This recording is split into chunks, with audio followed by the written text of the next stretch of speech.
예수 우리 왕이여. 예수 우리 왕이여, 이곳에 오소서. 보좌로 주여 임하사 찬양을 받아 주소서. 주님을 찬양하오니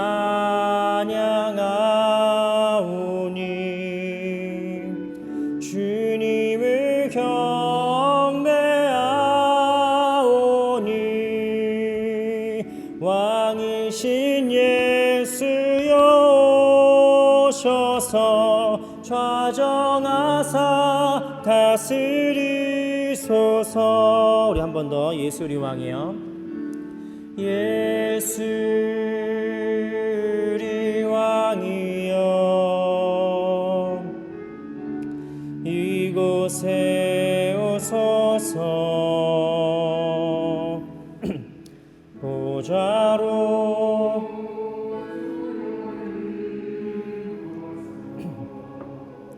찬양을 받아 주소서. 주님을 찬양하오니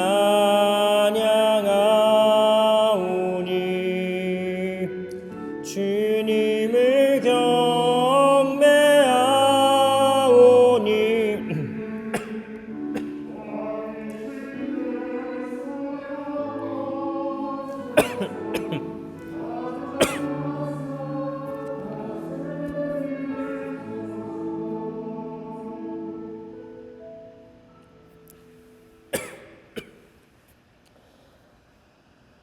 예수께서 이르시되 나는 생명의 떡이니 내게 오는 자는 결코 줄이지 아니할 터예요. 나를 믿는 자는 영원히 목마르지 아니하리라. 하나님은 영이시니 예배하는 자가 영과 진리로 하나님께 예배할지니라. 아멘.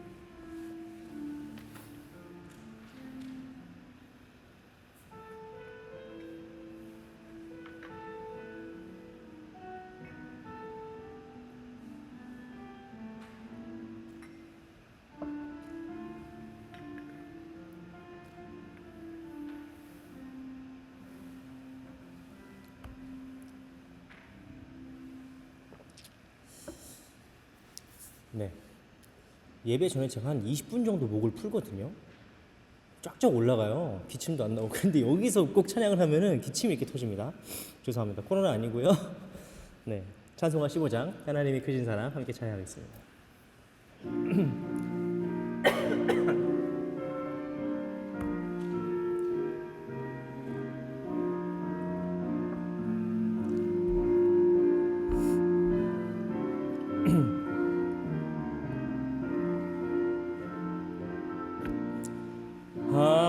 하나님의 크신 사랑 하늘에서 내리사 우리 맘에 항상 계셔 온전하게 하소서. 이 주는 자비하사 사랑 무한하시니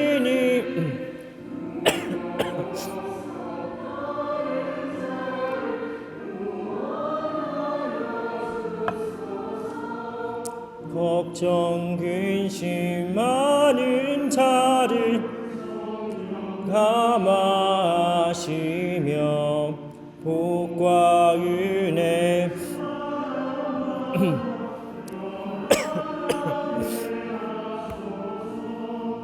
전와 그 되신 주님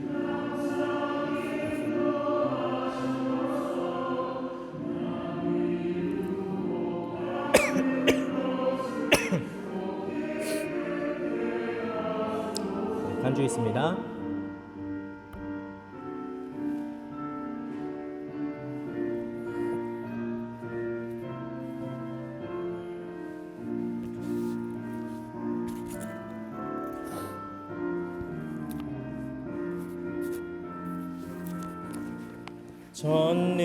전능하신 아버지 아버지여 주의 능력 주시고 우리 맘에 임하셔서 떠나가지 마소서. 주께 영광 항상 돌려 천사처럼 섬기며 주의 사랑 영원토록 찬송하게 하소서.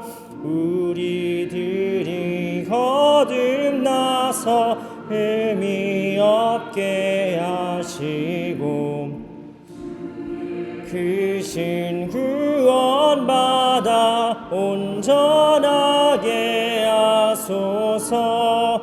영광에서 영광으로 천국까지 이르러 크신 사랑 감격하여 경배하게 하소서.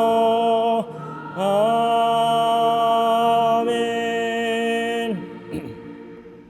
우리 다 함께 한 주간 지은 죄, 우리가 알게 지은 죄 모르게 지은 죄 하나님 앞에 참여하며 정결한 마음 달라고 기도하며 나아가겠습니다. 기도하겠습니다.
그러므로 이제 그리스도 예수 안에 있는 자에게는 결코 정죄함이 없나니 이는 그리스도 예수 안에 있는 생명의 성령의 법이 죄와 사망의 법에서 너를 해방하였습니다. 아멘. 우리 다 함께 우리의 죄를 용서하신 그 주님을 믿으면서 사도신경으로 우리의 신앙을 한 목소리로 고백하겠습니다. 나는 전능하신 아버지 하나님 천지의 창조주를 믿습니다. 나는 그의 유일하신 아들 우리 주 예수 그리스도를 믿습니다. 그는 성령으로 잉태되어 동정녀 마리아에게서 나시고 본디오 빌라도에게 고난을 받아 십자가에 못 박혀 죽으시고 장사된 지 사흘 만에 죽은 자 가운데서 다시 살아나셨으며 하늘에 오르시어 전능하신 아버지 하나님 우편에 앉아 계시다가 거기로부터 살아있는 자와 죽은 자를 심판하러 오십니다. 나는 성령을 믿으며 거룩한 공교회와 성도의 교제와 죄를 용서받는 것과 몸의 부활과 영생을 믿습니다. 아멘. 네, 자리에 앉아주시겠습니까? 네, 이 시간에 교독문 81번 에베소서 4장 말씀 우리 함께 성시 교독하심으로 하나님께 시로써 찬양 올려드리겠습니다. 그러므로 주 안에서 갇힌 내가 너희를 권하노니 너희가 부르심을 받은 일에 합당하게 행하여 모든 겸손과 온유로 하고 오래 참음으로 사랑 가운데서 서로 용납하고 평안에 매는 줄로 성령이 하나 되게 하신 것을 힘써 지키라. 몸이 하나요 성령도 한 분이시니 이와 같이 너희가 부르심의 한 소망 안에서 부르심을 받았느니라. 주도 한 분이시요 믿음도 하나요 세례도 하나요 하나님도 한 분이시니 곧 만유의 아버지시라. 다 함께 읽겠습니다. 만유 위에 계시고 만유를 통일하시고 만유 가운데 계시도다. 아멘. 우리 다 함께 찬송가 528장 예수가 우리를 부르는 소리 찬양으로 하나님께 영광 올려드리겠습니다.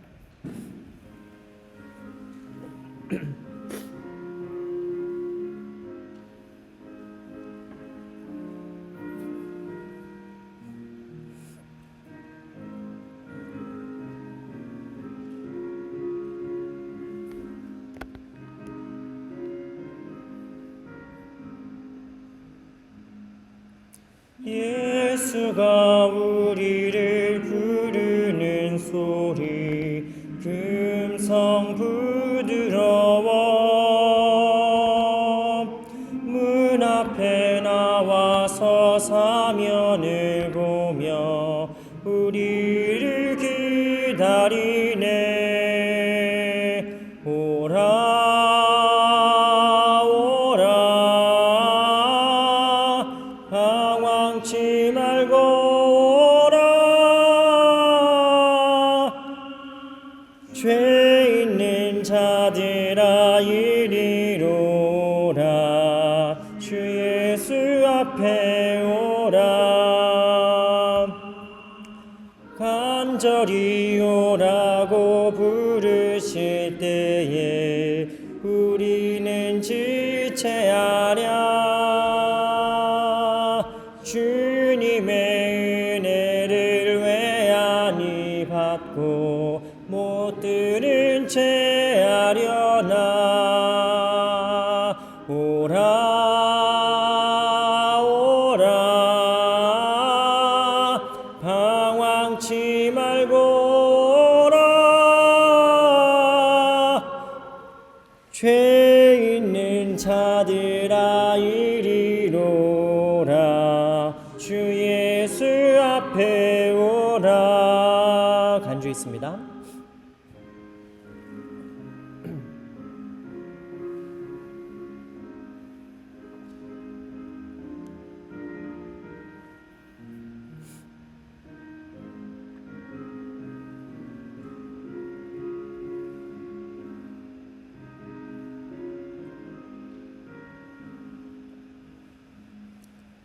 세월이 살같이 빠르게 지나 쾌락이 끝이 나고 사망의 그늘이 너와 내 앞에 둘리며 가리우네. 오라 오라 방황치 말고 오라. 죄 있는 자들아 이리로 오라. 주 예수 앞에 오라.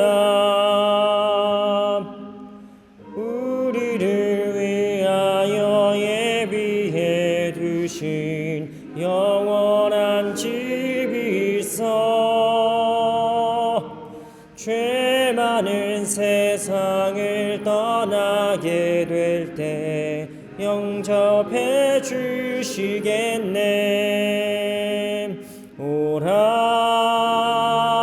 오라 방황치 말고 오라. 죄 있는 자들아 이리로 오라. 주 예수 앞에 오라. 아멘. 이 시간 우리를 대표해서 여승희 사모님 나오셔서 기도 인도해 주시겠습니다.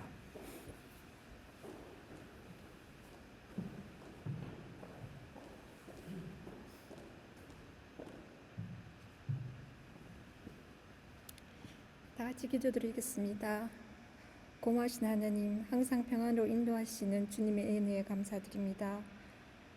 또한 서로 마주보고 인사를 나누며 예배드림을 감사드립니다. 늘상 그랬듯 그럭저럭 한 주간을 보냈습니다. 똑같은 마음의 갈등과 똑같은 이기심과 똑같은 자만으로 향기나는 그리스도인이라기보다는 좀 어리석은 그리스도의 삶을 살았음을 고백해 봅니다. 이제 좀 일상의 모습이기는 하지만 언제 또 어떤 모양으로 저의 삶을 제약받고 발이 묶일지 불안한 날들입니다. 하지만 이런 상황에서도 어쩔 수 없는 것에 대한 순종과 바꿀 수 있는 것에 대한 용기를 허락하시고 저희들 중심에 주님을 두고 평온함과 서로를 돌볼과 이웃과 나누기에 인색하지 않는 선한 그리스도인이 되기를 기도해 봅니다. 아주 작고 희미한 모닥불이 띄엄띄엄 앉아있는 듯한 저희 작은 공동체이지만 서로 안부를 묻고 염려하고 따뜻한 마음을 나눌 수 있는 지체들을 남겨주시며 너무나 감사드리며 저희와 함께 아주 따뜻하고 큰 모닥불을 만들어갈 목회자를 허락하시길 바랍니다. 알로 새로운 계획으로 새롭게 다시 헤쳐나갈 저희 목사님과 가족께 함께 하시어 많은 고민과 염려로 결정한 것들에 하나님의 인도하심과 축복하심이 함께 하시길 기원합니다. 오늘의 예배를 주님께 바치며 예수님 이름으로 기도드립니다. 아멘.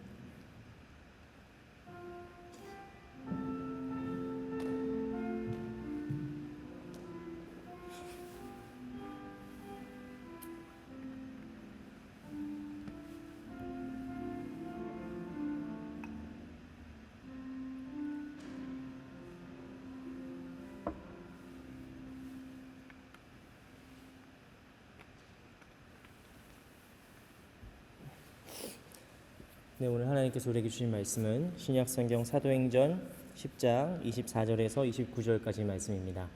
신약성경 사도행전 10장 24절에서 29절까지 말씀입니다. 이 계시의 말씀 오늘은 제가 봉독하겠습니다. 제가 봉독할 때에 살아계신 하나님께서 우리 모두에게 은혜 주시기를 원합니다. 이튿날 가이사랴에 들어가니 고넬료가 그의 친척과 가까운 친구들을 모아 기다리더니 마침 베드로가 들어올 때에 고넬료가 맞아 발 앞에 엎드려 절하니 베드로가 일으켜 이르되 일어서라 나도 사람이라 하고 더불어 말하며 들어가 여러 사람이 모인 것을 보고 이르되 유대인으로서 이방인과 교제하며 가까이 하는 것이 위법인 줄은 너희도 알거니와 하나님께서 내게 지시하사 아무도 속되다 하거나 깨끗지 않다 하지 말라 하시기로 부름을 사양하지 아니하고 왔노라. 묻노니 무슨 일로 나를 불렀느냐. 아멘.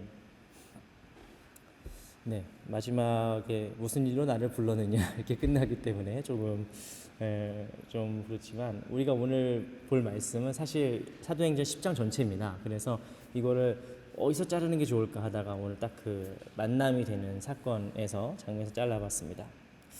작년부터 우리가 가장 많이 들어왔던 말은 아마도 비대면이라는 말일 것입니다. 독일에서는 콘탁트로즈 스페циаль른 뭐 이런 거 있잖아요. 항상 콘탁트로즈 뭐 이렇게만 나오는데 어쨌든 평생 들어본 적도 없고 써본 적도 없는 말이에요. 비대면, 콘탁트로즈 이런 말. 이제 이런 말들이 일상적으로 사용이 되고 있습니다. 다행히 기술이 발전해서 비대면이라고 해도 마주 보고 있는 것처럼 뭐 줌을 통해서 회의를 하든 카톡으로 이렇게 영상 통화를 하든 아니면 유튜브로 이렇게 보든 뭐 저마다 비대면이지만 사실 이렇게 보면서 할 수는 있는 것이죠. 우리 교회도 지금 1년 반 동안 비대면 예배를 드렸습니다. 어떠셨습니까, 여러분? 비대면 예배 어떠셨어요? 솔직히 말해서 편한 것도 참 많았죠. 원래 교회를 오려고 하면은 여러분 어떠십니까? 주일 아침부터 씻어야 되고 무슨 옷을 입어야 되는지 고민을 해야 되고 또 특히 여성분들 같은 경우는 이제 화장도 좀 해야 되고 또 이렇게 오늘 멀리서 우리 향기자매나 인실자매나 유진 같은 경우는 기차 시간 꼭 확인해야 되고 기차는 또 페어시펫 되고 또 이제 차 타고 오시는 분들은 이제 오늘 주차를 어디서 해야 되나 뭐 이런 것도 찾아봐야 되고 그죠? 우리가 현장 예배로 모였을 때 사실 여러 가지 불편함들이 있습니다. 그런데 이제 비대면 예배, 온라인 예배를 하게 되면 이게 한 번에 편하니까 너무 좋잖아요. 그래서 제 친구 중에 한국에서 목회하는 그 부목사로 사역하고 있는 친구가 자기가 있었던 얘기를 들려주는데 그 교회에서 오랫동안 이제 봉사 많이 하신 권사님께서 그 부목사에게 제 친구에게 그랬답니다. 자기는 평생 한 번도 주일 성수를 빼먹은 적이 없습니다, 목사님. 그래서 눈이 오나 비가 오나 태풍이 치나 뭐 이래도 교회를 주일 성수를 빼먹은 적이 없는데 이 코로나 때문에 교회를 못 가게 돼서 너무 처음에 막 불안하고 힘들었대요.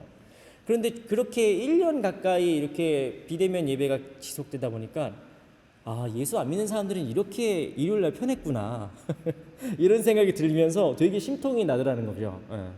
그래서 지금 많은 한국에 있는 교회들에 이렇게 물어보면은 교회들의 가장 큰 걱정은 성도들이 이제 알아버렸다. 뭐냐면 주일날 그렇게 힘들지 않아도 되는구나. 주일날 그렇게 봉사를 열심히 하지 않아도 되는구나. 그냥 유튜브 예배 틀면 되는구나. 그 슬슬 이제 교회에서 봉사를 열심히 하지 않는 일들이 문화가 조금씩 이렇게 생겨난다는 거죠. 그래서 어떻게 하면은 성도님들을 다시 이렇게 교회로 우리가 언젠가 다시 모이게 될 텐데 모였을 때 어떻게 해야 우리가 더 활동적인 액티브한 그런 신앙생활 할 수 있을까 이거를 고민하고 있다고 해요. 그런데 사실 여러분 우리가 지난달부터 7월부터 다시 현장 예배로 이렇게 예배를 드리지 않았습니까? 여러분 어떠셨어요? 여러분? 저는 작년에 9월 달에 한번 펑펑 울고 난 다음에 다시는 울지 않겠다라는 각오로 이제 그 잘 읽으면서 그냥 읽기만 했거든요. 그래서 다행히 울진 않았지만 좀 울컥울컥했어요. 아까 사모님 기도하실 때 이렇게 작은 모닥불처럼 이렇게 탁탁탁탁 다 있는다는 느낌 있잖아요. 그거를 여기서 보시면 더 정말 절실히 느껴요. 이렇게 막 마스크 쓰고 찬양도 잘 못하시고 이렇게 막 이렇게 아무튼 그 모습을 보면은 너무 막 안타깝고 감사하고 막 되게 뭐라고 설명할 수 없는 감정이 막 들어요. 근데 저만 그런 게 아니더라고요. 다른 목사들 다 그랬대요. 1년 반, 몇 개월인지는 중요하지 않은데 목사들이 앞에 현장 예배가 다시 재개됐을 때 그렇게 펑펑 울었다는 거예요. 너도 울었어? 형도 울었어? 막 이러면서 서로 왜 울었을까요? 왜? 저는 7월 처음 저희가 현장 예배를 드리고 나서 여승희 사모님이 저한테 하셨던 말씀 잊을 수가 없습니다. 여승희 사모님이 저한테 뭐라고 하시냐면은 역시 라이브가 좋구만 이러셨어요. 역시 라이브야. 저도 집으로 돌아가는 길에 아내한테 옆에서 이렇게 얘기했습니다. 야, 속이 다 시원하다 내가. 속이 다 시원하다. 왜냐하면 온라인 예배로도 얼마든지 설교할 수 있죠. 그런데 성도들의 눈과 눈을 마주보지 않고 얼굴과 얼굴을 마주보지 않고 그런 감정의 교감이 없이 설교하는 게 고욕이에요. 차라리 이렇게 쏟아내고 피곤하고 힘들어도 속이 다 시원한 거예요. 이렇게 설교하고 나면 여러분들 좀 느끼지 않습니까? 제가 요즘 설교를 되게 속 시원하게 하지 않습니까? 너무 오랜만에 만나니까 너무 감사하고 감격스러워서 그렇습니다. 왜 우리가 울었느냐? 그것은 만남의 힘이 있기 때문입니다. 만남이라는 것은 단순히 페이스 투 페이스, 눈과 눈을 보고 얼굴과 얼굴을 마주 본다는 생물학적인 뜻이 아닙니다. 만남이란 건 무엇입니까? 우리는 만남을 통해서 교감을 합니다. 말하지 않아도 알지요. 말하지 않아도 눈빛만으로도 악수만으로도 서로의 교감을 할 수 있습니다. 그리고 그 교감을 통해서 우리는 공감을 하게 됩니다. 그 공감을 통해서 우리가 하나가 되는 경험을 하는 것이죠. 이게 만남의 힘입니다. 만나지 않고 이런 일이 일어나긴 쉽지 않아요.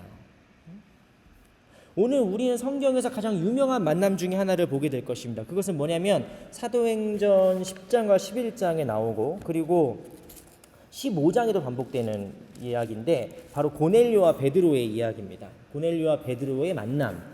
이 이야기가 이 만남이 얼마나 중요한지 사도행전의 거의 변곡점이라고 말씀하거든요. 많은 분들이 사도행전을 가르는 이제 되게 중요한 시점입니다. 그래서 이 만남의 의미가 무엇이고 오늘 하나님께서 우리에게 원하시는 만남이 무엇인지를 함께 생각해보는 시간이 되었으면 좋겠습니다. 오늘 우리가 시간 때문에 짧게 읽었지만 이 10장 전체의 말씀을 보시면은 이렇습니다. 고넬료라는 아주 로마의 백부장이 살았는데요. 이 백부장은 비록 지배군의 장교, 우리로 치면은 일제시대 때 장교 같은 지배군의 장교였지만 아주 훌륭한 사람이었던 것 같습니다. 그래서 근처에 있는 유대인들도 그를 다 존경하고 좋은 분이라고 막 추천할 정도로 아주 좋은 사람이었습니다. 그리고 아마도 유대교로 개종한 로마인이었던 것 같아요. 그래서 2절 말씀 보시면 그가 아주 경건한 사람이었고 그 자기 자신만 경건한 게 아니라 가족들까지 다 경건하게 했다는 아주 훌륭한 가장이었고 또 식민지의 백성들이지만 그들이 어려움에 빠졌을 때 많은 구제도 하고 하나님께 항상 기도를 드렸던 사람이다라고 성경은 소개하고 있습니다. 근데 어느 날 그가 기도를 하는데 하나님의 사자가 환상 중에 나타나서 이렇게 구체적으로 지시하십니다. 욥바로 사람을 보내라. 욥바로 사람을 보내면 베드로라는 시몬을 만나게 될 거다. 지금 천사는 심지어 베드로가 어디에 있는지 무두장이 지비에 있다. 좌표까지 찍어줘요. 천사가. 그 다음 날 고넬료는 이제 그 환상을 보고 나서 고넬료가 사람들을 보내죠. 욥바로. 너희는 한번 요바로 가봐라. 그래서 보내는데 그 다음 날 이제 사람들이 고넬료가 보낸 사람 세 사람이 요바로 가는 중이었습니다. 요바에 거의 다 와가 있는데 베드로가 이런 걸 알까요, 모를까요? 베드로는 알 수가 없죠. 베드로도 습관에 따라서 평소에 하던 대로 제6시에, 그러니까 우리로 치면 정오입니다. 정오 12시에 이제 지붕에 올라가서 기도를 하는 시간이었습니다. 근데 12시면 얼마나 배고프겠어요. 12시면 배고프죠. 그 사람들은 이제 음식 준비를 하고 베드로는 이제 기도를 마치고 밥 먹을 생각을 하고 있었던 겁니다. 근데 그때 11절 말씀 보시면 10장 11절 말씀 보시면 하늘이 열리면서 큰 보자기 같은 큰 그릇 같은 거 하나가 싹 내려오는 거죠. 이게 뭔가 가만히 봤더니 네 발 달린 짐승과 이렇게 땅에 있는 각종 짐승과 기는 것과 공중에 나는 것들이 있는 겁니다. 그러니까 여기 구체적으로 어떤 동물들이 있었는지 몰라요. 뭐 거기 코끼리가 있었는지, 뭐 거기에 뭐 소나 돼지나 뭐가 뭐 섞여 있었는지. 성경을 보시면 특히 레위기 11장 말씀 보시면 이스라엘 사람들에게는 먹어도 되는 짐승, 정결한 짐승과 먹어서는 안 되는 짐승, 그 부정한 짐승들에 대한 규례가 적혀 있습니다. 이슬람에서는 아직도 있죠. 이슬람에서는 할랄, 먹어도 되는 음식 할랄이라고 하고 먹으면 안 되는 음식을 하람이라고 합니다. 어쨌든 베드로가 만약에 한국 사람이었으면은 다 먹죠. 뭐 뱀이 내려오든 우리 뭐 소가 내려오든 뭐가 문제겠습니까? 돼지가 내려오든 우린 다 먹을 수 있지만 지금 이거는 음식의 기호의 문제가 아니에요. 왜냐하면 베드로가 아무리 정결한 짐승 중에 하나인, 먹어도 되는 짐승 중에 하나인 소를 봤다고 해서 유대교 율법에 따르면 그 소를 그 자리에서 잡아서 죽여서 먹을 수 있는 게 아닙니다. 소를 잡는데도 정결법이 있어요. 소를 잡는 것도 정결한 예식에 따라서 잡혀야 됩니다. 그 이슬람에서는 이거를 다비하라고 하는데 짐승을 잡아 죽일 때도 정결한 법에 따라서 잡아 죽여야 되는 거죠. 그러니까 정오에 지금 배가 고픈데도 기도했던 베드로의 시장기가 이 환상을 보고 나서 입맛이 싹 가시는 겁니다. 저게 뭐야? 저게 뭐야? 하는데 하늘에서 음성이 들리죠. 하늘에서 어떤 음성이 들립니까? 베드로야, 일어나 잡아 먹어라. 베드로가 이 음성을 듣자마자 14절에서 뭐라고 하느냐? 이렇게 얘기합니다. 주여라고 얘기합니다. 우리가 이 베드로의 반응을 보고 이 음성의 주인공이 누구일지를 쉽게 유추할 수 있어요. 이 음성의 주인공이 누구겠습니까? 예수님입니다. 여러분, 왜냐하면 우리가 지난주에 살펴본 것처럼 바울은 담메색으로 가다가 하늘에서 소리가 들리죠. 사울아 사울아 네가 어찌하여 나를 박해하느냐 라는 질문을 듣고 뭐라고 고백합니까? 주여라고 고백은 해요. 사울도. 근데 주여 누구십니까? 라고 얘기합니다. 그러니까 여기서 사울이 말하는 주여는 그냥 누구 어르신 뭐 누구시죠? 뭐 선생님 뭐 이런 내용이지만 베드로가 지금 주여라고 얘기하는 거는 너무 잘 아는, 그 음성을 듣기만 해도 너무 잘 아는 목소리의 주인공인 거예요. 예수님이 분명합니다. 베드로는 이 음성의 주인공이 누군 줄 알아요. 베드로가 예수님을 어떻게 생각합니까? 베드로는 이제 십자가에 달리신 그 예수님, 부활하신 예수님을 다 보았어요. 승천하신 예수님까지 다 봤어요. 그리고 예수님의 그 약속이 막 성령을 통해서 확산되고 성취되는 걸 다 봤습니다. 그러니까 베드로가 고백하는, 주님이라고 고백하는 그 예수님은 사울이 주여라고 얘기하는 거랑 완전 다른 느낌이에요. 사울은 몰라서 주여라고 하지만 베드로는 너무 잘 아는 예수님이에요. 왕의 왕이시고 참 주님이시고 우리를 위해 죽고 다시 사신 하나님의 아들이신 그 예수님이에요. 근데 베드로야 일어나서 먹어라 라고 하는 그 예수님의 명령에 베드로가 뭐라고 대답하느냐? 주여, 그럴 수는 없습니다. 그럴 수는 없습니다 라고 대답합니다. 여러분, 되게 재밌는 고백이죠. 주여 라는 친근한 고백과 그럴 수는 없습니다 라는 이 단호한 이 딱 자르는 거절이 이게 양립할 수 있다고 생각하십니까? 양립할 수 있다고 생각하십니까? 근데 이게 한두 번도 아니에요. 3번. 베드로는 항상 3번 하죠. 베드로야 일어나서 먹어라. 주님, 그럴 수 없습니다. 베드로야 이거 먹어라. 주여, 그럴 수 없습니다. 베드로야 이거 먹어도 된다니까. 주여, 그럴 수 없습니다. 베드로는 너무 단호한 거죠. 여러분, 우리가 이걸 보면서 야, 베드로도 보통 사람이 아니구나. 예수님이 명령하시는데 명령을 끊어요, 자기가. 응? 우리가 남의 얘기 볼 때는 아유, 베드로 왜 저래 이렇게 볼 수 있지만 사실 우리가 그렇지 않습니까, 여러분?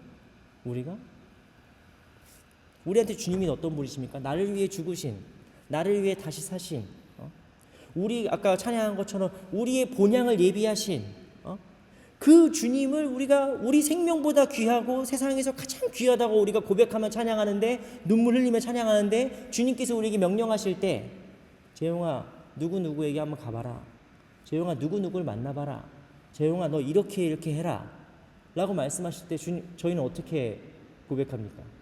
주여, 그럴 수는 없습니다. 그건 아니죠. 이렇게 고백하지 않습니까?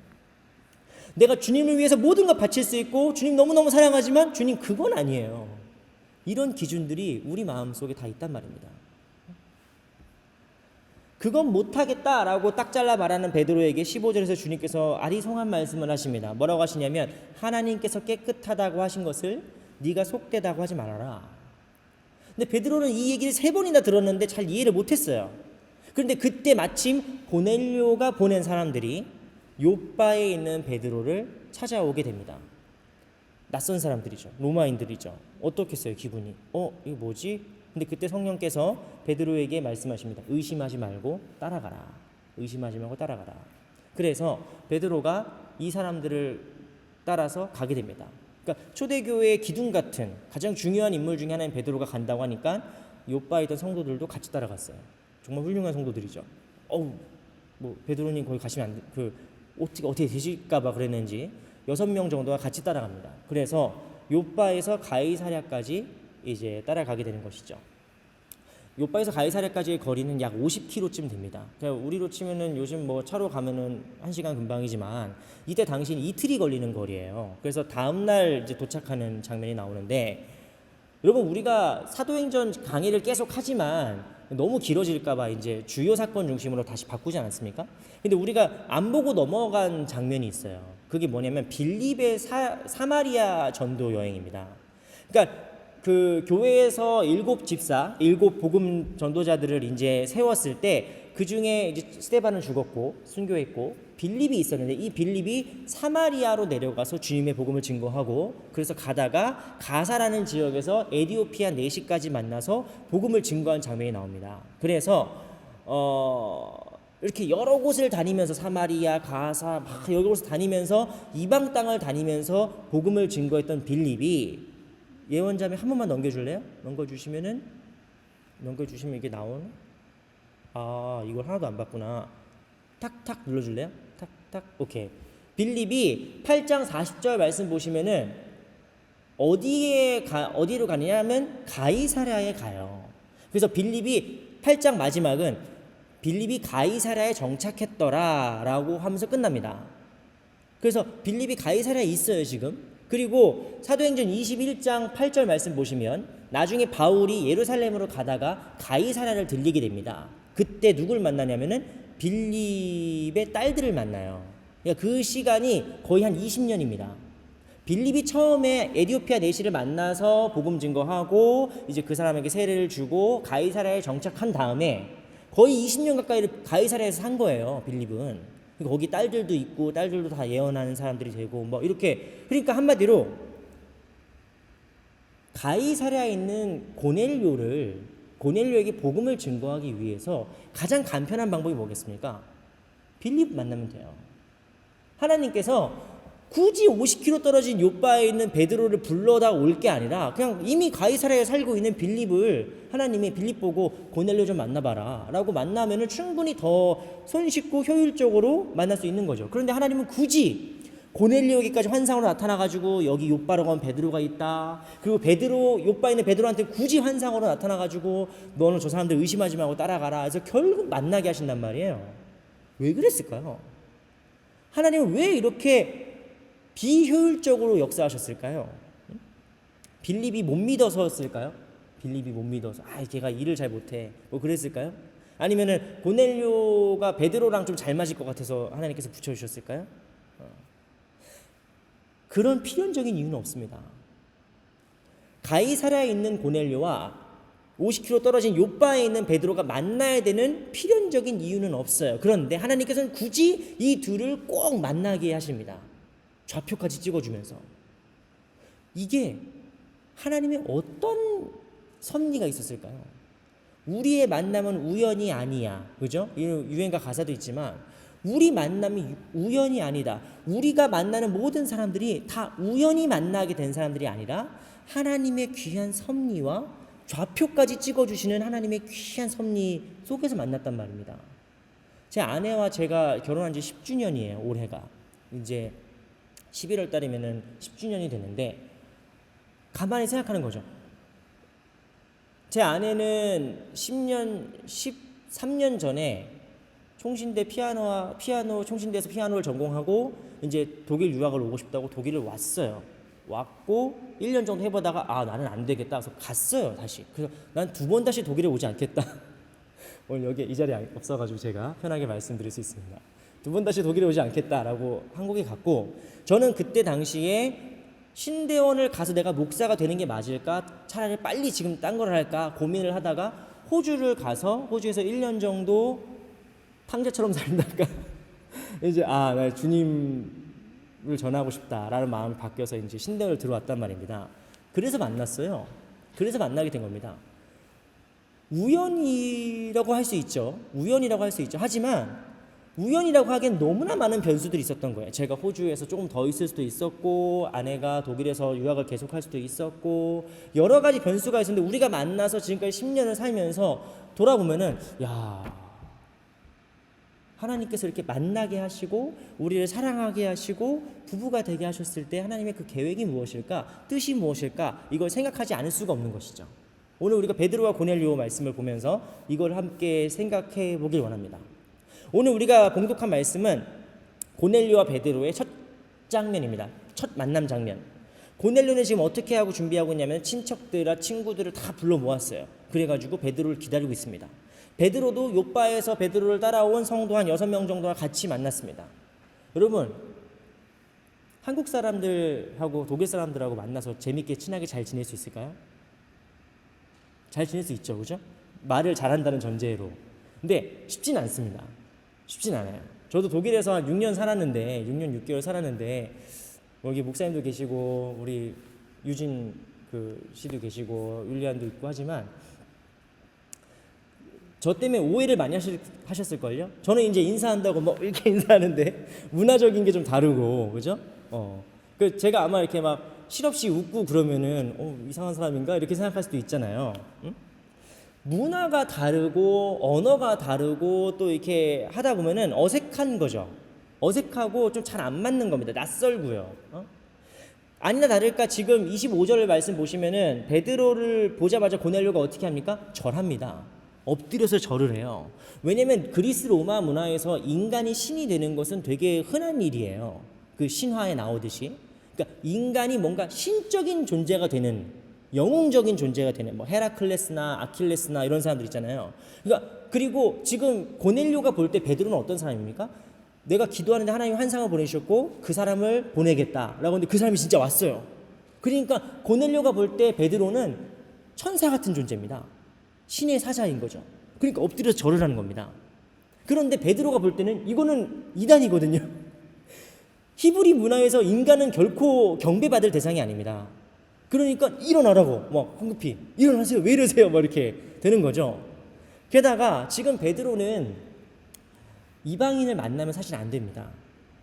유대인과 이방인이 만나서 교제한다는 것은 불법이에요. 위법이라고 써 있습니다. 그래서 몰래 갔다 와야 돼요. 베드로는 하나님 성령님이 가라고 하시니까 가긴 가는데 몰래 갔다 와야 돼요. 왜냐하면 이게 알려지면은 유대 사회에서 가뜩이나 핍박이 받고 있는 그 유대 사회에서 초대교회가 어려워지고 초대교회 내에서도 이해를 못해요. 베드로가 왜 로마인을 만나지? 친로마파인가? 뭐 이렇게 되는 거죠. 그러니까 베드로는 몰래 갔다 오려고 했는데 거기 보니까 막 고넬료 일가 친척이 다 모여 있어 지금. 다 모여 있고 막 친구들 다 모여 있습니다. 그러니까 이미 삐그덕거리는 거죠. 이미 첫 만남부터 삐그덕거리는 겁니다. 지배국의 장교인, 로마라는 지배국의 장교인 고넬료와 초대교회의 대표인 베드로가 만났다는 것 자체가 스캔들인데 이런 문화적인 차이, 이런 전통적인 차이 이런 것들 때문에 이 만남이 아주 어려운 것이죠. 그래서 29절 말씀 보시면은 베드로가 이렇게 말합니다. 한 장 넘겨주시겠어요? 29절 없네요. 29절 제가 썼죠? 29절 말씀 보시면은 베드로가 뭐라고 하느냐? 그래, 무슨 일로 나를 불렀느냐라고 얘기합니다. 베드로가 고넬료에게. 이게 무슨 말이냐? 나를 왜 불렀어? 그렇죠? 그러니까 이건 마치 어떤 거냐면 베드로는 지금까지 이방인들의 땅을 많이 돌아다닌 사람이에요. 요바에도 있었고 뭐 여러 군데 있으면서 거기서 말씀도 증거했고 병도 고쳤고 심지어 죽은 사람도 살렸고 뭐 엄청난 기적의 역사들을 많이 일으켰던 사람입니다. 근데 그때까지 베드로의 마음속에는 어떤 게 있었을까요? 이방 땅에 가지만 거기 사는 유대인들을 선교하는 거예요. 디아스포라. 거기에 있는 유대인들에게 복음을 증거하는 겁니다. 요바에 있는 유대인들, 가이사랴에 있는 유대인들, 유대인들에게 복음을 증거하는 거지 이방인들에게는 복음을 증거하는 걸 들은 적도 없어요. 베드로가 듣도 보도 못한 일인 거죠. 그러니까 완전히 이방인인 고넬료를 보고 내가 너한테 뭘 해줘야 되지? 라고 하는 겁니다. 이건 마치 독일 교회에서 만약에 저보고 어느 날 좀 와달라고 그럼 제가 뭐라고 얘기하겠어요? 왜요? 왜요? 저 독일말도 잘 못하는데 독일말로 뭐 설교하라고요? 아니면은 왜 저를 불러요? 이렇게 제가 얘기하지 않겠습니까? 여러분, 새로운 것과의 만남은 언제나 불안합니다. 낯설고요. 좀 위험하기도 하죠. 새로운 것을 만난다는 것은 위험한 것도 있습니다. 베드로는 지금까지 복음과 성령의 역사는 오직 유대인들에게만 이루어지는 것이다 라고 생각했습니다. 그럼 베드로만 그런 게 아니고 초대교회 전체가 그랬어요. 이방인에게 복음이 증거되고 성령이 임하신다는 것은 본 적도 없고 들은 적도 없습니다. 그런데 그런 베드로에게 하나님께서는 고넬료를 보내주신 거죠. 고넬료를 만나게 하신 겁니다. 그래서 고넬료와 만남을 통해서 베드로가 이야기하다 보니까 하나님께서 나를 왜 불러셨는지를 깨닫게 되는 겁니다. 그래서 34절 35절 말씀에는 이렇게 써 있습니다. 내가 참으로 하나님은 사람의 외모를 보지 아니하시고 각 나라 중 하나님을 경외하며 의를 행하는 사람은 다 받으신 줄을 깨달았도다. 그러니까 베드로는 지금 낯선 이방인이었던 고넬료와의 만남을 통해서 예수님의 약속을 다시 생각하는 겁니다. 오직 성령이 너희에게 임하시면 너희가 권능을 받고 예루살렘과 온 유대와 사마리아와 땅끝까지 이르러 내 증인이 되리라 하셨던 그 말씀의 의미가 땅끝까지 이르러 유대인들을 위한 복음이 아니라 예수님의 생각은 더 컸구나. 예수님의 약속은 더 우주적이었구나. 더 세계적이었구나. 라는 것을 베드로가 깨달은 거예요. 무엇을 통해서? 고넬료와의 만남을 통해서 말입니다. 베드로는 고넬료를 만나고 싶지 않았습니다. 만나고 처음에도 삐그덕 됐습니다. 그런데 만나고 교감을 하고 공감을 하다 보니 어떻게 되는 거예요? 주님의 약속을 깨닫게 돼요. 주님의 계획을 깨닫게 됩니다. 그래서 이제서야 베드로는 왜 주님께서 나에게 부정한 짐승을 먹으라고 하셨는지, 왜 생판남이고 이방인인 고넬료를 만나게 하셨는지를 깨닫게 됩니다. 그래서 고넬료에게 예수 그리스도의 복음을 증거하고 세례를 주자 44절에 어떻게 됩니까? 성령이 말씀을 듣는 모든 사람에게 내려오십니다. 이건 놀라운 장면인 거예요. 초대교회에서는 본 적이 없어요.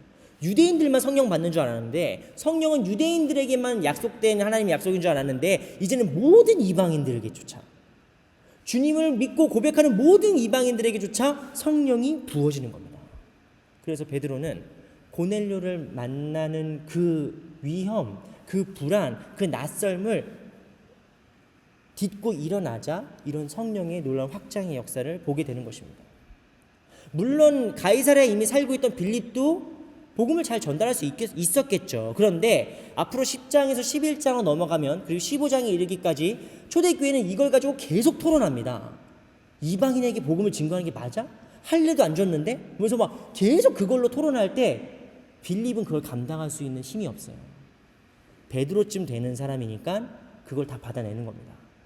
내가 봤다.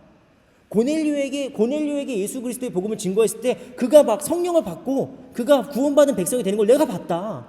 이방인도 하나님의 백성이 될 수 있다. 이방인도 약속의 자녀가 될 수 있다. 이거를 누가 자신 있게 증언하는 겁니까? 베드로밖에 못해요. 이때 당시에 사도 바울도 없습니다. 사도 바울도 아직 이 정도까지 힘이 없어요. 그러니까 이 모든 총대를 짊어지고 책임지고 교회를 이스라엘만의 교회가 아니라 세계를 위한 교회로 바꾸어 놓은 사람은 베드로밖에 없어요. 그러니까 하나님께서 굳이 만나게 하신 거예요. 굳이. 여러분, 우리의 모든 만남들은 우연이 없습니다. 우리의 모든 만남들은 하나님께서 굳이 우리를 만나게 하신 하나님 놀라운 계획 가운데 있어요. 근데 그 계획의 의미가 무엇일까요? 그 계획의 의미는 그것은 단순히 우리끼리 편하고 좋고 친하고 내 마음에 맞는 사람들만 만나라는 뜻이 아닐 것입니다. 하나님께서 우리에게 새로운 만남을 주신 이유는 무엇입니까? 그것은 하나님의 약속을 발견하고 하나님의 그 나라를 확장시키라는 귀한 사명이 있는 것입니다. 이 사명을 깨닫지 못했을 때 베드로가 뭐라고 합니까? 주여, 그럴 수는 없습니다. 주여, 나보고 독일 사람들하고 뭐 만나라고요? 주님, 그럴 수는 없습니다. 주여, 나보고 이슬람 사람들 만나라고요? 주님, 그럴 수는 없습니다. 우리는 수많은 인간적인 고정관념과 선입견과 이런 것들로 다른 사람들에게 그랜죄를 이렇게 둔단 말이에요. 그런데 주님께서는 그 그랜죄를 무너뜨리라고 하시는 겁니다. 새로운 만남을 통해서 우리가 늘 새로움과 조우해야 되는 것이죠. 조우해야 되는 것이죠. 교회가 새로움과 만나는 걸 뭐라고 하느냐? 선교라고 합니다. 선교. 교회가 새로운 사람을 만나는 걸 뭐라고 합니까? 전도라고 합니다. 교회는 뭐 하는 곳입니까? 선교하고 전도하는 곳입니다. 이걸 오해하시면 안 되는 게 단순히 교회에 사람 많아지게 하는 거, 뭐 성장 제일주의 뭐 이렇게 포장하시면 안 돼요. 새로움과 만나지 않는 교회는 죽어갑니다. 그건 분명해요. 교회는 새로움과 만나야 돼요. 그건 단순히 새신자가 우리 교회에 많이 와야 되는 뜻이 아니라 교회는 우리가 하지 않았던 일들을 해야 돼요. 우리가 해보지 않았던 일들을 해야 됩니다. 그것이 난민을 돕는 일이 될 수도 있고, 저기 비리 폭우로 인해서 피해를 받은 분들을 위해 도움이 될 수도 있고, 누군가를 위한 도시락 사역이 될 수도 있고, 뭐 여러 가지 안 해본 새로운 일들을 우리가 하는 것이 교회입니다. 그 사도행전은 선교행전이라고 할 수 있습니다. 선교는 불편한 일이죠. 희생을 감수하는 일이고, 우리의 예산을 쓰는 일이고, 문화적인 충돌이나 논란이 될 수도 있는 일입니다. 하지만 주님께서는 우리끼리 친하라고 교회로 세우신 게 아니에요. 우리끼리 클럽하우스를 뭉치라고, 우리끼리 여기 있는 한인들끼리 모여서 우리끼리 그런 교회를 만들라고 주님께서 이 땅에 교회를 세우신 게 아닌 것이죠. 우리 교회가 작년에 참 많은 곳에로부터 후원을 받았습니다. 코로나로 인해서 참 어려운 시기에 뭐 여러 교회에서 후원을 주셨는데, 그 중에 프랑크푸르트 한마음교회가 있어요. 저는 이제 그 교회를 모르거든요, 사실. 저는 그 교회 목사님도 모르고, 지역도 다르고, 교단도 다르고, 그러니까 저는 그 교회랑 저랑은 아무 관련이 없는데, 코로나 그 상황 때 저희 교회에 2,000유로를 후원해 주셨어요. 너무 놀랍고 감사한 일이죠. 그런데 작년부터 이제 그 교회에서 만드는 묵상집을 보내주셨습니다. 그 묵상집의 이름이 오늘 설교 제목이죠. 거기서 내가 너와 만나고라는 묵상집이에요. 이 묵상집을 저희에게 무상으로 계속 제공해 주셨습니다. 그래서 제가 너무 감사하고 해서 작년에 이제 이창규 목사님 만났을 때 너무 감사하다. 근데 왜 이러시냐? 그걸 물어봤어요. 왜 이러시냐? 이거 돈이 만만치 않을 것 같은데, 일시적으로 2,000유로 도와주고 일시적으로 500유로 도와주고 이런 거는 그것도 참 어려운 일이지만, 그럴 수 있지만 1년 넘게 계속 뭔가를 우리한테 보내주려고 하는 건 보통 어려운 일이 아니잖아요. 그런데 왜 이렇게까지 하시냐 물어봤더니 사실 적자래요. 적자랍니다. 우리가 보는 그 묵상집이 한 권의 출판이 한 권이 나오는데 한 5유로 든대요. 그 책 한 권이 5유로 드는데 교인들한테 5유로에 판매합니다. 5유로에 판매한대요. 그리고 이제 그 교회 묵상집 원래 자기네 교회에서만 보려고 찍어내던 것들인데 지금 한 730부 정도 인쇄를 하고 있다고 하는데, 다른 한인 교회들이 이 한국에서 묵상집 큐티집 받기 참 어렵잖아요, 사실. 그러니까 우리도 좀 주세요, 저도 좀 보내주세요 하다 보니까 그럴까요? 그래서 이제 근데 또 이민교회들 중에 어려운 교회가 많으니까 돈 달라고 말을 못 하겠는 거예요. 그래서 이제 저희 교회 뭐 10분만 보내주세요, 20분만 보내주세요 이렇게 하면은 보내준대요, 그냥. 그래서 그게 처음에 이렇게 보내주다 보니까 지금 1,200부를 보내준대요. 그러니까 자기네 교회가 보는 건 700부인데 다른 이민교회에 보내주는 건 1,200부인 거예요. 근데 그 중에서 한 권에 5유로씩 돈을 내는 교회는 거의 없대요. 많지 않대요. 그러니까 이게 얼마냐면 제가 2달에 한 번꼴로 보니까 10,000유로가 넘는 거예요. 10,000유로가 2달에 한 번씩 10,000유로가 계속 나가는 겁니다. 그 교회 지금 건축하고 돈 없거든. 물론 큰 교회죠. 그리고 뭐 헌금도 많이 내시고 얼마든지 그 교회는 빚이 빨리 채워지겠죠. 그런데 아무리 그래도 지금 교회가 건축하고 돈 뭐 빚도 많고 그런 상황인데 그 일을 계속 하시는 거예요. 그래서 제가 물어봤어요. 아니 왜 이렇게까지 하시냐고, 왜 이렇게까지 하시냐고 물어봤더니 그 목사님이 저한테 그러셨습니다. 제가 기도하고 서원했습니다. 뭐냐면 하나님 제게 프랑크푸르트 교민 10분의 1을 주시면 제 인생을 10분의 1을 다 바치겠다고. 제 모든 거를 10분의 1을 다 바쳐서 이 이민교회를 살리고 힘든 분들, 힘든 교회를 돕고 싶다라고 기도를 했다는 거예요. 그리고 실제로 그 일을 하고 있는 거죠. 그리고 이제 저한테 또 이렇게 얘기했습니다. 그리고 이렇게 돕고 섬기면서 만난 분들이 참 많아요. 이재용 목사님도 그분 중에 한 분이에요. 저한테 이렇게 되게 말씀해 주시더라고요. 그때 깨달은 거죠. 모든 만남에는, 모든 새로운과의 조우에는 노력과 대가가 필요합니다. 노력과 대가가. 전도해 보신 분들은 다 아실 거예요. 우리가 누군가에게 예수님을 증거하기 위해서 얼마나 많은 노력을 드려야 됩니까? 커피라도 한 잔 더 사줘야 되고, 밥이라도 한 번 더 사줘야 되고, 우리의 시간과 노력과 정성을 기울여서 그 사람과 많은 공감을 나누어야 됩니다. 하지만 그런 새로운 만남 이후에 맺어지는 열매는 우리의 상상을 뛰어넘는 것이죠. 우리가 상상하지 못했던 열매들이 맺어지게 되는 것입니다. 사랑하는 빌레펠트 교회 성도 여러분, 저희가 일단은 이번 달까지, 제가 있는 동안은 이번 달까지 신청이 됐지만 여러분들 또 새로운 목사님이 오시면 그분을 통해서 또 이게 계속될 수 있습니다. 그 묵상집의 이름이 거기서 내가 너와 만나고예요. 근데 그 거기서 내가 너와 만나고라는 그 제목이 너무 좋아요. 왜냐하면 하나님의 마음이거든요. 하나님은 우리와 만나기 위해서 회막을 정하시고 수많은 예언자들의 말씀을 통해서 말씀하시고, 그리고 결국엔 예수 그리스도, 하나님의 아들이신 예수 그리스도를 보내셔서 그분이 인간의 몸을 입고 우리와 함께 사시다가 고난받고 십자가에 달려 죽으시기까지 그 자리까지 주님은 계속 우리와 만나기 위해서 모든 걸 주셨어요. 모든 걸 주신 분입니다. 우리는 예수 그리스도를 믿는 그리스도인들로서 만남을 위해서, 새로운 만남, 선교를 위해서 우리도 역시 우리의 모든 것들을 드릴 수 있어야 됩니다. 여러분, 우리가 만나는 사람들이 누굽니까? 아니면 우리가 만나야 할 사람이 누구입니까? 그 사람들이 바로 선교의 대상입니다.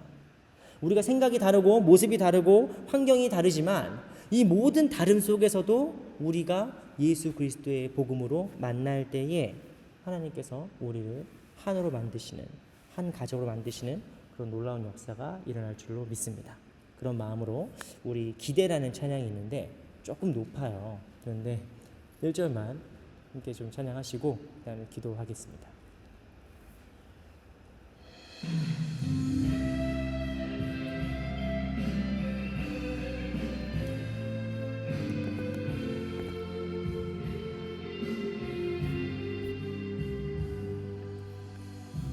주 안에 우린 하나, 모습은 달라도 예수님 한 분만 바라네. 사랑과 선행으로 서로를 격려해 따스함으로 보듬어 가리. 주님 우리 안에 함께 하시니 형제 자매의 기쁨과 슬픔 느끼네. 내 안에 있는 주님 모습 보네. 그분 기뻐하시네.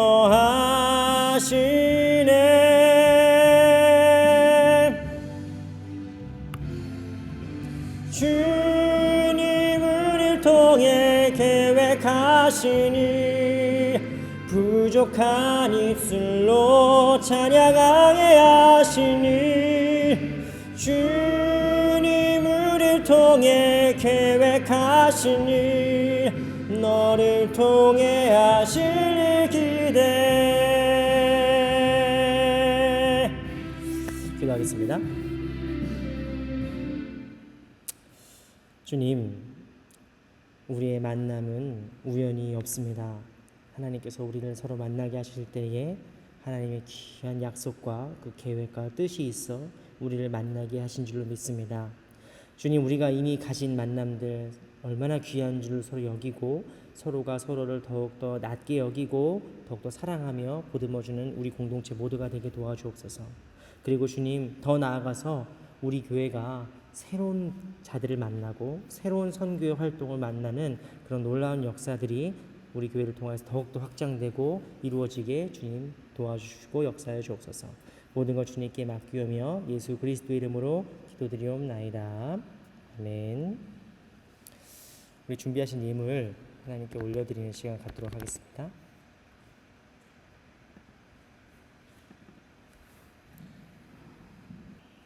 드려진 예물을 위해서 기도하겠습니다.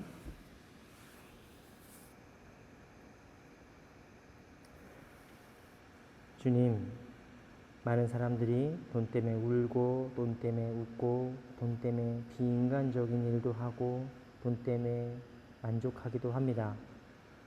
하지만 주님, 우리가 드려진 이 헌금은 그냥 돈이 아니라 하나님께서 우리에게 주신 그 은혜에 대한 보답이고 응답이고 이 시대에 하나님의 사랑이 필요한 자들을 찾아가는 복음의 일꾼이 될 줄로 믿습니다.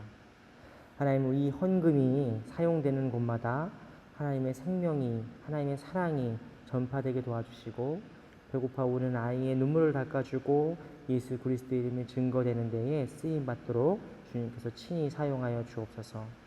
어렵고 힘든 와중에도 하나님께 물질을 올려드린 성도들의 마음을 주님께서 기쁘게 받아주시고 우리의 어려운 형편과 아픈 마음들 주님께서 다 아시오니 주님께서 때를 따라 돕는 은혜를 따라서 하늘의 복된 것과 땅의 기름진 것들로 우리 성도님들의 삶도 풍성하게 채워 주옵소서.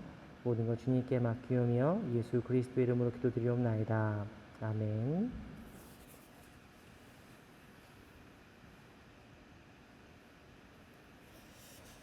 네, 교회 소식은 특별한 것이 없고요. 오늘 새로 오신 우리 새로움과의 만남, 우리 최인실 자매는 제가 전에 그 디셀도프 선교교회에 있을 때 같이 청년부 활동했었던 친구인데 지금 오스나부역에서 음악 교육 뭐 그런 거 하고 있는데 옆에는 남자친구분입니다. 유진 씨인데 아까 박수를 치긴 했는데 그래도 뭐 교회 소식 시간이니까 박수로 환영했으면 좋겠습니다. 네, 우리 김수진 성도님 한국에 휴가 가고 계신데 아무튼 내일 생일이네요. 축하드리고요. 다음 주까지 이제 아마 많은 분들이 한국에 가신 성도님들이 다음 주까지 아마 한국에 계시고 이제 많이 돌아오실 것 같습니다. 네. 어쨌든 뭐 방역에 더 철저히 하고 서로 조심하면서 더 반갑고 기쁜 마음 우리가 다 간직했으면 좋겠고요. 다른 광고가 있으시거나 뭐 제가 빼먹은 게 있으면 말씀해 주시고 없으시면은 우리 다 같이 자리에서 일어나셔서 우리 내 영혼이 확정되고 확정되었사오니 우리 찬양함으로 축도함으로 예배를 마치도록 하겠습니다.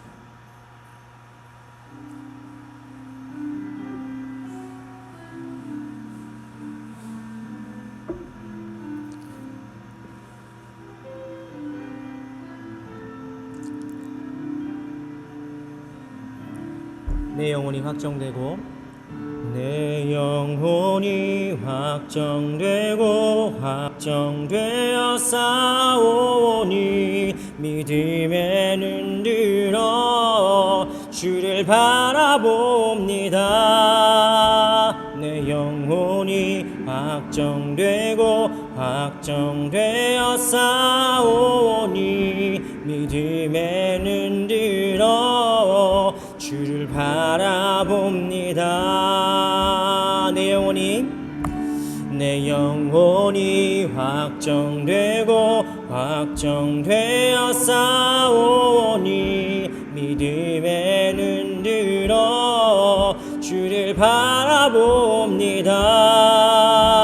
내 영혼이 확정되어 싸우니 믿음에 눈들어 주를 바라봅니다. 축도합니다. 이제는 우리 주 예수 그리스도의 은혜와 아버지 하나님의 다함이 없인 사랑과 성령 하나님의 인도하심과 교통하심, 그 역사하심과 충만케 하심이 이 시간 우리의 만남을 소중히 여기고 또 새로운 만남을 두려워하지 않고 이 만남의 의미를 깨달아서 하나님의 나라를 이루기로 확장해 나가기로 다짐하는 사랑하는 우리 성도들 머리머리 위에 저들의 학업과 사업과 가정과 건강 위에 이제로부터 영원토록 함께 없기를 간절히 축원하옵나이다. 아멘.